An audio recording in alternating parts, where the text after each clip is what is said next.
Wa qala al-musannif, kata musannif dalam tajuknya yang bertajuk tanbih, pengingat. Kalau kemarin kita bahas tentang larangan, tentang peringatan, tentang tentang ancaman bagi yang berbohong. Nah, sekarang adalah pengertian dan lain sebagainya yang berkaitan dengan hukum-hukum berbohong. Tanbih, pengingat. Al-kidbu inda ahli sunnah. Adapun berbohong menurut ulama ahli sunnah adalah al-ikhbaru bisyai'i, memberitakan sesuatu, menyampaikan informasi sesuatu ala khilafi ma huwa alaihi, yang tidak sesuai dengan kenyataannya. Ini namanya bohong tuh. Memberitakan sesuatu tapi tidak sesuai dengan kenyataannya. Sawa'un a'lama dzalika, baik ia mengetahui hal tersebut, wa ta'ammada, dan sengaja, amla ataupun tidak. Jadi menyampaikan berita yang tidak sesuai dengan kenyataannya itu, baik itu menyampaikannya dalam keadaan tahu dan sengaja ataupun tidak tahu, sama-sama bohong. Pokoknya menyampaikan berita yang nggak benar, yang tidak sesuai dengan kenyataan, bohong. Disengaja ataupun tidak disengaja, tahu ataupun nggak tahu. Wa amal ilmu wa ta'ammudu, adapun tahu dan kesengajaan, fa innama huwa syartanil lil itsmi, adapun tahu dan kesengajaan keduanya merupakan syarat adanya dosa dalam berbohong. Ya, menyampaikan sesuatu yang tidak sesuai dengan kenyataannya, baik sengaja ataupun tidak disengaja, tahu ataupun tidak tahu, namanya bohong. Tapi apakah berbohong ini berdosa? Tergantung. Kalau ia menyampaikan yang tersebut dalam keadaan tahu dan sengaja, maka dosa. Tapi kalau menyampaikan hal tersebut karena ketidaktahuan dan ketidaksengajaan, maka tidak berdosa. Maka tahu dan sengaja adalah syarat dosa dalam berbohong. Ya, jadi berbohong itu berarti kalau nggak sengaja atau misalnya karena memang kita nggak tahu, itu tidak dosa. Tapi tentu sebagai orang yang berakal, ketika kita menerima berita apapun, jangan gampang memberitakan kepada orang lain tanpa kita mengkonfirmasi apakah berita itu benar atau tidak. Ya, tentu harus ketika kita menyampaikan berita yang sampai kepada kita harus mengetahui terlebih dahulu sebelum kita menginformasikannya kepada orang lain. Karena kata Imam Syafi'i, nanti di akhir bab ada, kita menyampaikan berita yang kita dengar dari orang, ya, yang kita tidak tahu kebenarannya, ya, juga termasuk berbohong. Kita dengar dari orang, ada yang cerita tentang sesuatu, kita nggak tahu nih benar apa kagak nih. Orang ini bisa dipercaya nggak dengan beritanya? Nggak tahu. Lalu kita sampaikan aja itu berita, ya, tanpa konfirmasi lagi, tanpa ngecek lagi, tanpa cek dan recheck gitu ya, langsung aja sampaikan. Nah, itu juga kita masuk dalam kategori berbohong. Wa'lam, dan ketahuilah, annahu, bahwasanya berbohong itu qad yubahu wa qad yajibu, kadang-kadang dibolehkan, wa qad yujabu, dan kadang-kadang diwajibkan. Ada juga bohong yang kadang dibolehkan, kadang menjadi wajib berbohong. Bisa boleh, bisa wajib. Fadhabit, adapun batasannya, ya, kapan boleh, kapan wajib. Kata musannif, anna kulla maksudin mahmudin, bahwasanya setiap tujuan yang terpuji, tujuan yang baik, yumkinu tawassulu ilaihi, yang mungkin bisa sampai kepada tujuan tersebut, bisidki, dengan jujur, wal kidbi, dan bohong, ya, bisa sampai kepada tujuan tersebut baik dengan cara benar, dengan cara jujur, ataupun dengan cara bohong, jami'an, secara bersama-sama, fal kidbu fihi haram, maka berarti berbohong dalam hal ini haram. Ya, Jadi kalau kita punya tujuan yang baik nih, tujuannya mah bagus, dan ketika kita menyampaikan tujuan ini, kalau bisa dengan cara yang jujur, maka harus dengan cara yang jujur. Walaupun dengan cara bohong juga bisa sampai ke tujuan itu, gitu ya. Kalau bisa ditempuh dengan cara jujur, kalau kita tempuh dengan cara bohong, maka hukumnya berdosa, ya. Karena masih ada cara yang jujur, itu hukumnya haram. Wa in amkana tawassul ilaihi bil kidbi wahdahu, dan jika bisa sampai kepada tujuan tersebut dengan cara hanya berbohong, dengan hanya cara berbohong dan berbohong aja. Kalau tadi kan bisa dengan cara jujur, bisa dengan cara berbohong. Nah ini kalau kita ada tujuan baik, tujuan yang terpuji, tapi bisa sampai kepada tujuan itu dengan cara berbohong, boleh enggak? Famubahun, maka hukumnya mubah, boleh. In ubiha tahsilu dzalikal maksud, jika tujuannya memang diperbolehkan. Wa wajibun, dan juga bisa wajib. In wajaba tahsilu dzalika, jika tujuannya bisa hasil, jika tujuannya adalah suatu kewajiban, maka bisa jadi berbohong itu wajib. Jika tujuan yang dituju adalah suatu kewajiban, maka berarti berbohong menjadi wajib. Tapi jika tujuannya adalah perkara yang diperbolehkan, maka hukumnya boleh, mubah gitu. Jadi bohong itu bisa juga wajib, bisa juga mubah. Lalu apa contohnya yang wajib? Kamalau ro'a maksuman, sebagaimana kalau melihat orang yang maksum. Maksum itu orang-orang yang dilindungi, orang-orang yang tidak boleh dibunuh. Ya, baik itu orang mukmin ataupun kafir dhimmi, baik itu orang yang beriman atau orang kafir yang memang hidup bertetangga dengan kita. Kan maksum nih, walaupun di negara Islam kafir dhimmi ini adalah yang maksum, yang harus kita lindungi. Darahnya haram ditumpahkan. Ya. Orang kafir itu yang halal darahnya adalah kafir harbi, kafir yang memang memerangi kita. Kalau dhimmi hidup dalam rukun nama kita, wajib kita lindungi. Ya, ini namanya maksum. Kama lau ra'a maksuman, sebagaimana kalau kita melihat orang yang maksum, orang yang darahnya dilindungi, tidak boleh dibunuh. Ikhtafa min zalimin, dia bersembunyi dari orang zalim, yuridu qatlahu, yang hendak membunuhnya, au idaahu, atau untuk menyakitinya. Melihat orang ini diudak-udak sama orang yang membunuh, ngumpet, kita tahu dia ngumpet di mana, atau ini orang mau ngebukin dia nih, ngumpet dia, kita tahu di mana. Huna, dalam masalah ini wajibun, katanya berbohong hukumnya wajib, liwujubi ismatid damil maksum, karena ada kewajiban melindungi darah orang-orang yang dilindungi. Wajib hukumnya kita bohong. Lihat orang nggak tadi? Wah, kagak bang.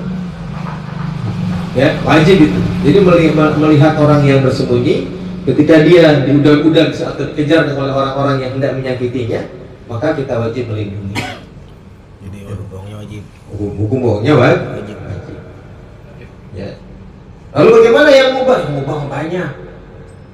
Ya, bohongin bini. Mau kemana bang? Mau rapat? Ya, jaketnya pancing. Pancing. Daripada ribut katanya. Mubah dah. Daripada madorot ya kan. Ribut nganggur nggak jelas gitu ya. Bohong nah dikit.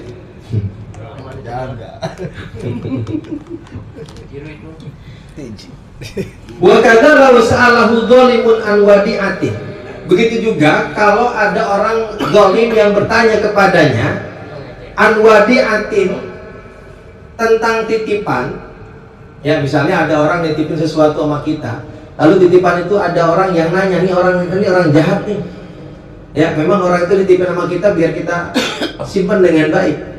Kalau ada orang zalim yang bertanya tentang titipan, yuridu akhdaha, yang ia mau ambil, fayajibu inkaraha, maka wajib inkaruha, maka wajib mengingkarinya.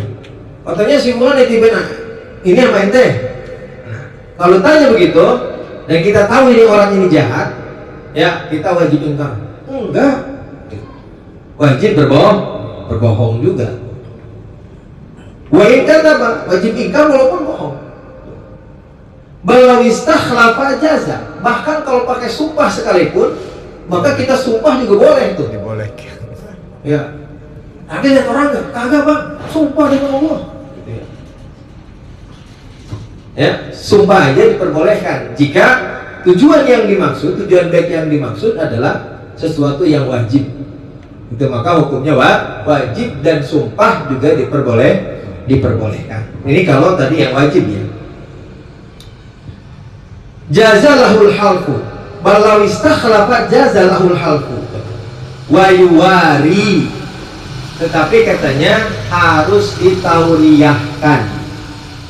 Tauriyah itu menyembunyikan maksud yang lain. Misalnya ada orang nih tadi dikejar-kejar sama orang yang mau menyakiti itu orang, lalu ngumpet, ditanya kita, bang lihat si pulang tadi lewat sini? Kagak. Bener apa bang? Bener, demi Allah gue gak ngeliat. Tapi dalam hati harus menyembunyikan, bukan yang ngeliat itu. Misalnya, gue gak ngeliat, dalam hati misalnya gak ngeliat, gue tukang dagang lewat. Namanya tauriyah, menyembunyikan maksud yang sebenarnya.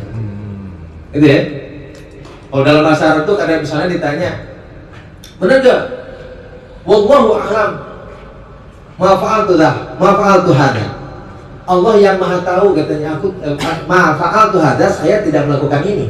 Tapi kalau maknya diganti bukan nama nafiyah, maknya mausulah, maka maknanya Allahu a'lamu, Allah maha mengetahui apa-apa yang aku lakukan. Nah, tapi orang memahaminya wallahu fa'altu hadza, demi Allah saya tidak melakukan ini. Nah gitu ya. Itu namanya tauriyah, menyembunyikan maksud yang sebenarnya, tapi yang dipahami oleh orang yang bertanya. Kita bersumpah kalau kita tidak melihatnya, tidak melakukannya. Itu namanya tauriyah. Jadi kalau sumpah kita wajib tauriyah. Nah inilah kenapa kemudian orang yang tahu tentang sumpah tauriyah ini banyak orang berani sumpah. Ya kan? Ya, udah lu nyolong ampli misalnya ya, dari itu. Kagak. Dia nggak ngomong kagak. Ampli yang di Masjid Ono. Dalam hatinya gitu. Misalnya gitu. Itu namanya tauriyah. Kalau yang sini mah iya gue yang ngambil gitu. Nah itu namanya tauriyah. Jadi kalau sumpah maka dia wajib tauriyah, menyembunyikan maksud yang sebenarnya. Wa illa, kalau dia nggak tauriyah, ya kalau dia nggak bersumpah tapi nggak tauriyah, hanita, maka dia berarti melanggar sumpah. Walazimahul kafaratu, maka wajib membayar kifarah. Itu ya.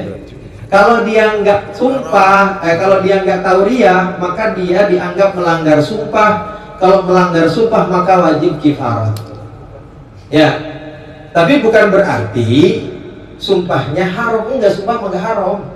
Karena tadi tujuannya untuk menyelamatkan orang. Tapi kalau tidak tauriyah kena kifarat, wajib bayar kifarat. Apa kifarat yang wajib dilakukan oleh orang yang melanggar sumpah? Ada 3 nih pilihannya. 1, memerdekakan budak. Ya, kemudian yang kedua kalau nggak salah memberikan makan gitu. Yang ketiga berpuasa. Berpuasa 3 hari, nggak lama, nggak banyak. Puasa 3 hari. Ya tidak harus berturut-turut, boleh dipisah. Yang penting 3 hari puasa. Itu untuk kifarat membayar sumpah. Ya. Memberi makan juga gak banyak, kalau nggak salah asyaratul masakin pas 10 orang miskin ya. Saya belum mau tahu ini. Tapi bayar kifarat intinya gitu. Jadi kalau misalnya nggak tauriyah, maka dia wajib membayar kifarat karena dianggap melanggar sumpah atau dianggap bersumpah palsu gitu. Tapi hukum sumpahnya mah tidak haram karena tadi tujuannya adalah untuk menyelamatkan orang. Ya. Wakila bahkan menurut satu pendapat yalzamul halfu, hukumnya wajib bersumpah katanya. Kalau tadi kan pendapat yang pertama boleh bersumpah tapi harus tauriyah. Yang kedua, pendapat yang kedua mengatakan bahkan sumpah juga wajib katanya. Gitu ya.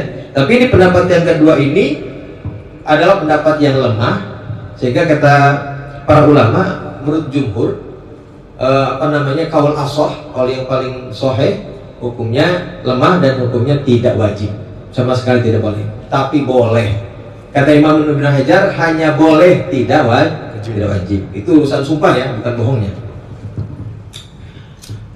Lalu yang berikutnya, wa mahmakana layatimu waqsudu harbin, dan ketika tujuan peperangan tidak tercapai kecuali dengan bohong, ya.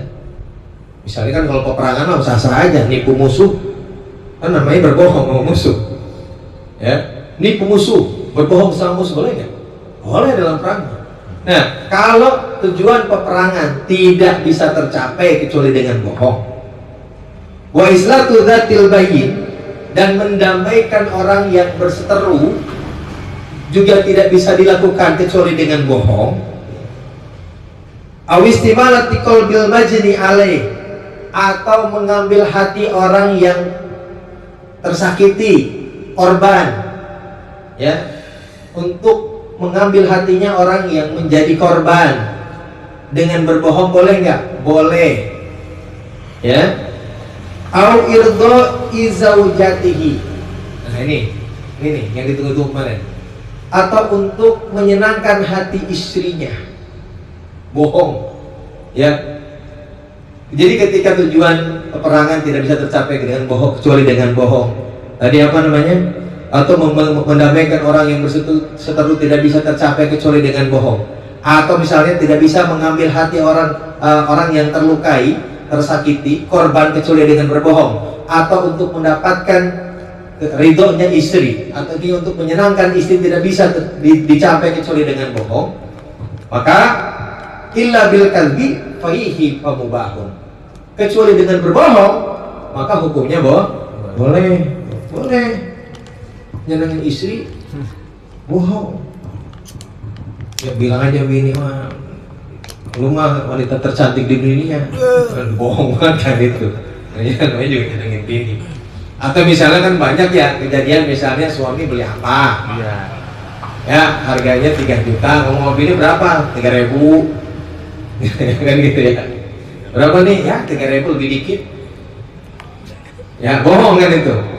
Tapi kalau itu untuk tujuan sesuatu yang apa namanya, menghindari madarat kan, berantem lah apa kalau cuma, padahal kan itu sesuatu yang bahkan boleh ya pakai titik uang kan gitu kalau mau egoisnya mah.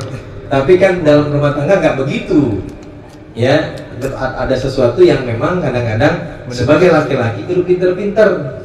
Nah urusan begini tuh sebenarnya nggak dosa, ya, tidak dosa gitu ya, karena tujuannya adalah untuk irdoi zaujah, untuk menyenangkan hati istri, untuk meredamkan emosi, paham? Nggak apa-apa, ya, dari kerusuhan, ya. Kawin lagi bohong, boleh nggak? Boleh. Boleh. Ya, geraknya mau, ntar dulu, cakar lagi. Enggak maksudnya, kan begini nih ya. Aman. Ini yang paling penting diingat itu gini, sebetulnya laki-laki tidak diwajibkan untuk setia, enggak. Oh dulu kan nih, suami tidak diwajibkan untuk setia, tapi suami diwajibkan untuk bertanggung jawab. Itu yang benar. Iya, masalahnya sekarang gini, kita nggak setia, tapi dia yang pertama itu belum tercukupi. Bagaimana bisa tanggung jawab? Nah, betul. Gitu ya. Itu yang paling penting kan itu. betul. Ternyata tanggung jawab itu lebih berat daripada setia. Benar. Iya. Berarti ya kan? selingkuh. Gitu. Jadi kadang-kadang orang berpikir, wow, enggak, ternyata tanggung jawab itu lebih berat kok. Karena kalau kita ngelihat ayat gitu ya, kan dalam ayat itu fankihu ma tabalakum minan nisa'i matna wa thulatha wa ruba, itu memang disebutkan 2, 3, 4. Tapi kalimat yang terakhir itu jangan lupa, itu tanbih, itu pengingat. In khiftum alla ta'dilu, kalau kamu tidak sanggup adil, fawahidatun, jangan banyak-banyak, satu aja. Kalau nggak sanggup adil itu banyak ya, tidak bisa bertanggung jawab dengan baik, Betul. tidak bisa mengatur jadwal dengan baik. Betul. Itu kan semua bahaya, madorot, berbahaya, dan madorot datang jawab itu berat. tenang. Jangan Damai, gitu. damai. Karena kalimat tanggung jawab itu berat loh. Ini ya, ini bagi yang istrinya 2 atau 3 misalnya. Ada di sini. Ada kismah itu ada namanya dalam bab fikih itu namanya bab kismah. Bab gilir. Bab gilir itu memang betul-betul laki-laki harus menggilir dengan secara adil. Kalau misalnya tidak bisa menggilir dengan adil, maka istri yang kemudian mendapatkan bagian sedikit itu harus benar-benar rela, ridho, mengatakan bahwa jatahku saya berikan kepada si fulana. Sebagaimana dulu ceritanya Saudah, istri Rasulullah SAW. Dia gilirannya selalu dikasihkan kepada Siti Aisyah. Karena tahu Rasulullah sangat senang dengan Siti Aisyah. Maka Siti Saudah saat ini udah nggak butuh laki-laki, udah tua.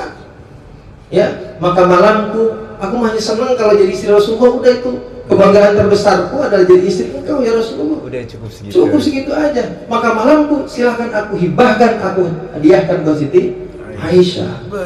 Itu bab kismah itu juga sebetulnya kalau kita kaji dengan benar itu juga menjadi tanggung jawab dalam pernikahan. Berat itu. Berat itu. Ya. Jadi kalimatnya wa in khiftum ala ta'dil, walaupun ditaruh di belakang justru itu menjadi pengikat. Yang perlu dikasih garis bawah, kasih tanda kutip di situ. Di situ kan. Ya, jangan panggil mata malakunya. Soal demen aja 2, 3 aja. Tapi wa in khiftum ala ta'dil lupa. Biasanya enggak sih Kak. Jadi begini. Bapak ini deh lu. Ya, intinya adalah salah satu bentuk untuk menyenangkan istri, maka katanya boleh, ya boleh berbohong. Tapi tujuannya adalah supaya irda'u zaujah, untuk mendapatkan kerelaan dari istri. Tujuannya itu.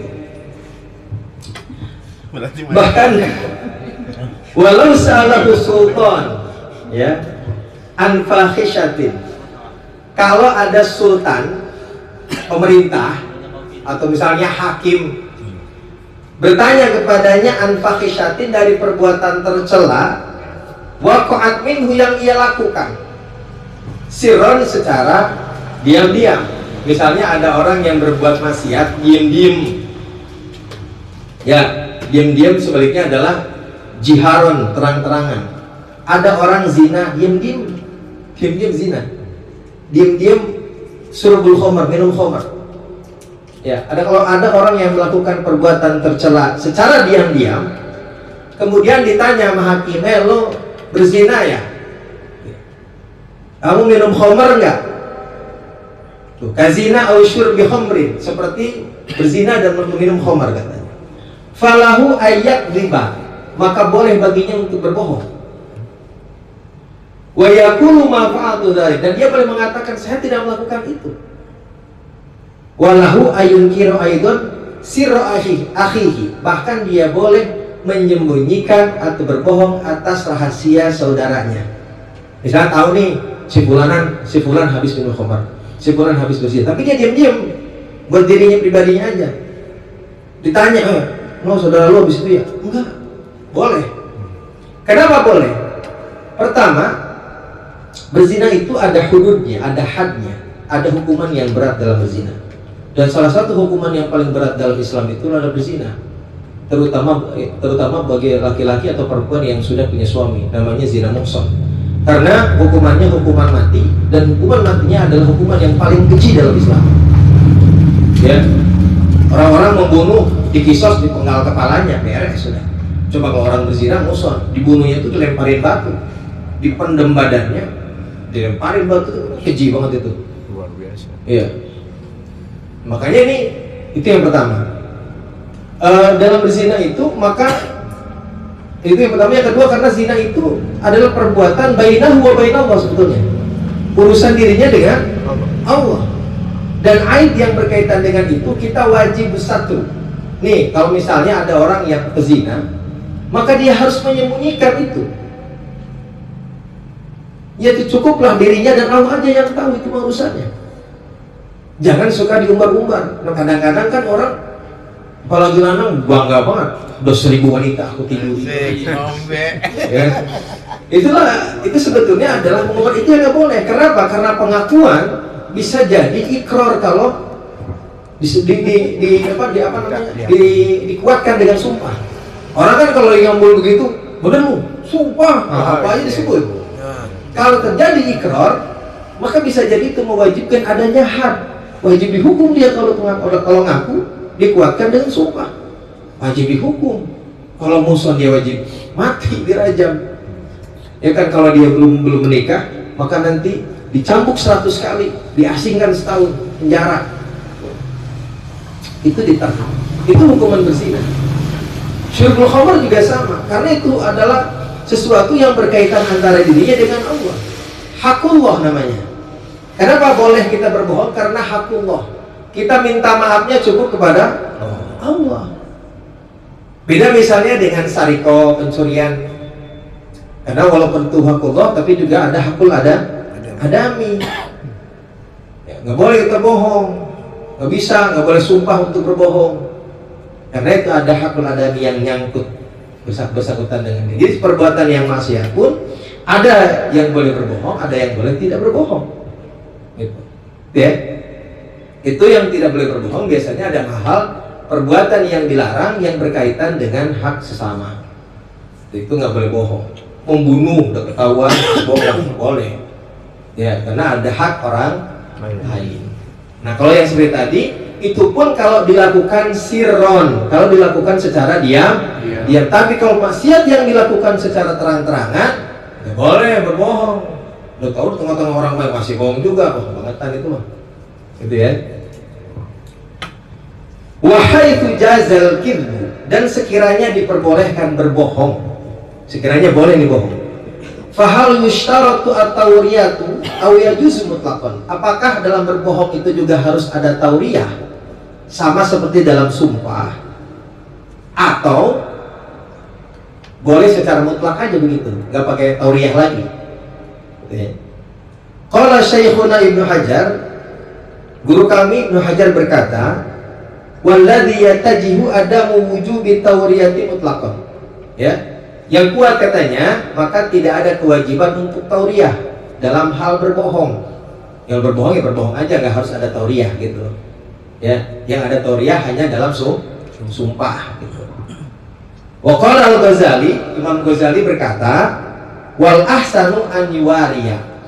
Tapi yang bagus mah tetap ditauriyahkan, supaya walaupun berbohong minimal ada helah jalan keluar, dia menjadi tidak berbohong gitu.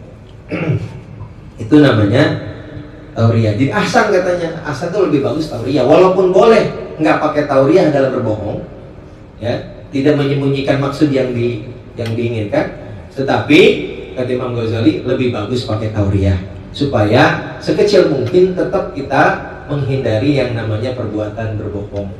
Ya, maklum lah kalau Imam Ghazali kan ulama sufi, ulama tasawuf. Imam Ibnu Hajar masyhurun bil fikhi, yang masyhurnya dengan ulama fikih.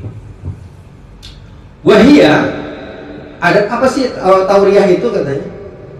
An yutliqa lafdhan, yaitu mengucapkan lafaz secara mutlak. Tauriyah itu ya, ngomongnya sih lepas aja gitu, tanpa ada batasan, mutlak aja. Wa huwa zahirun fi makna, yaitu sesuatu yang nampak di dalam maknanya, jelas di dalam maknanya. Wa huwa yuridu ma'nan akhar, tetapi dia menginginkan makna yang lain. Ya, yang kita ucapkan satu kalimat, tetapi yang kita kehendaki adalah makna yang lain. Kalimat ini misalnya maknanya dua. Nah, yang kita ucapkan jelas zahir, tapi yang kita kehendaki makna yang lain. Itu namanya tauriyah.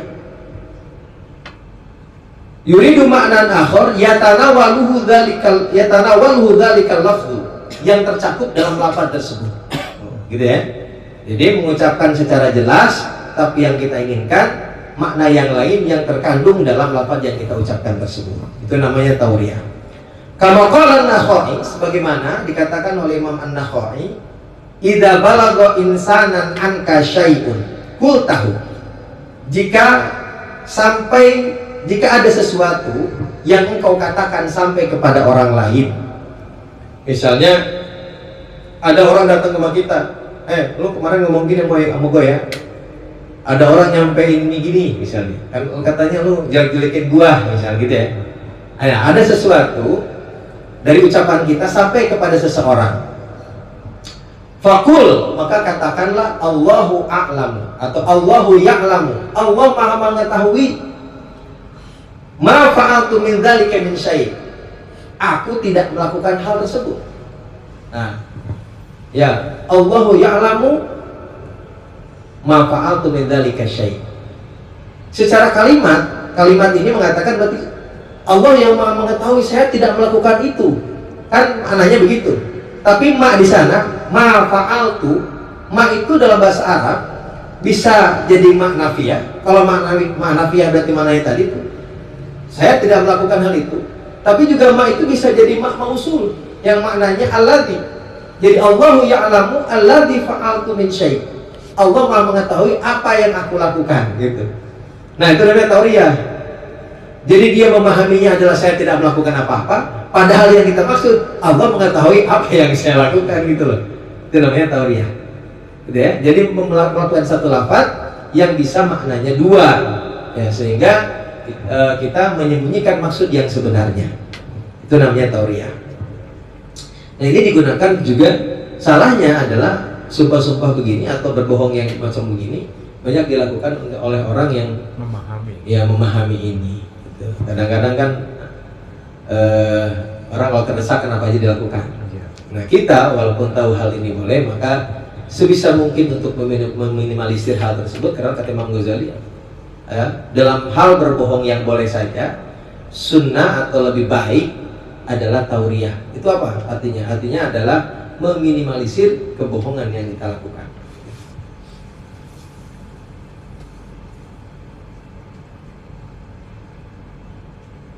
Yafhamu mustami'u an-nafya, orang yang mendengar memahami itu sebagai nafi. Jadi ma fa'altu min syai', saya tidak melakukan hal tersebut. Orang yang dengar pasti memahaminya adalah maknafiyah. Ya. Wa maksuduhu bima, sedangkan yang dimaksud dengan kalimat ma katanya annaha bimakna alladzi, bahwasanya dia maknanya alladzi wa huwa mubah, dan itu diperbolehkan. Gitu ya. Inda'at ilaihi hajatun, kalau memang dibutuhkan. Kalau butuh terhadap itu, ya.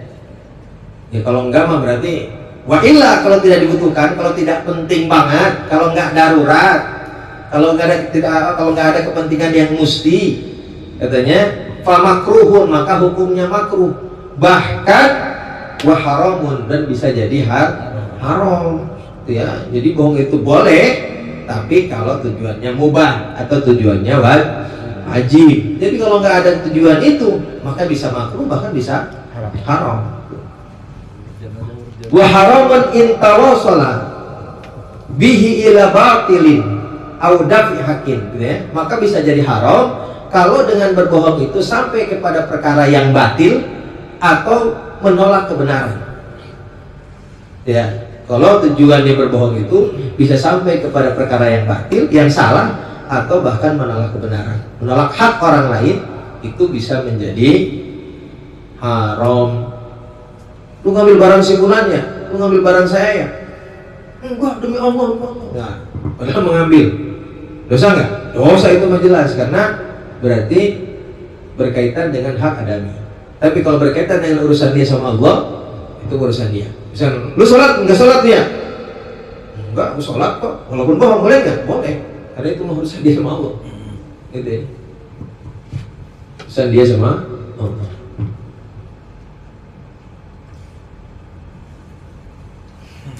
Qala Syafi'i radhiyallahu anhu, sebagai penutupnya, Imam Syafi'i radhiyallahu ta'ala anhu berkata, wa minal kirdi al-khafiyyi, di antara bohongan yang samar, an yarwiyal insanu khairan khabaran, seseorang menceritakan berita atau memberitakan suatu berita, informasi gitu, aman layu urafu sidquhu, dari orang yang tidak diketahui sidiknya, benernya, min kibhi, dari kebohongannya. Jadi kalau termasuk kebohongan yang khafi, yang samar nih, yang samar itu kadang-kadang kita nggak sadar, adalah menceritakan informasi yang kita terima dari orang yang tidak diketahui kebenarannya. Ya, kan kita kadang-kadang begitu nih, dapat cerita di sini, kita ceritain lagi di sana. Padahal cerita yang kita dengar ini belum tentu benar. Nah, ini kata Imam Syafi'i juga termasuk al-kidbul khafi, termasuk kebohongan yang samar. Ya, nah, oleh karenanya tadi di awal kita sudah sampaikan bahwasanya ketika kita mendapatkan cerita apapun, informasi apapun, jika kita tidak tahu kebenarannya, maka lebih baik al-ahsan kita diam untuk tidak menceritakan kepada orang lain, kecuali kita sudah mengetahuinya bahwa berita yang disampaikan adalah berita yang benar. Hasyaranallahu fi zumrati siddiqin. Semoga Allah Subhanahu wa taala mengumpulkan kita dalam golongan orang-orang yang siddiq, wa auliyaihi, dan golongan para kekasihnya Allah, al-muqarrabin, yang dekat dengan Allah, alladzi la khaufun alaihim wa lahum yahzanun, yang tidak ada ketakutan pada mereka dan juga tidak ada kesedihan pada mereka. Amin ya rabbal alamin. Wallahu a'lam bishawab.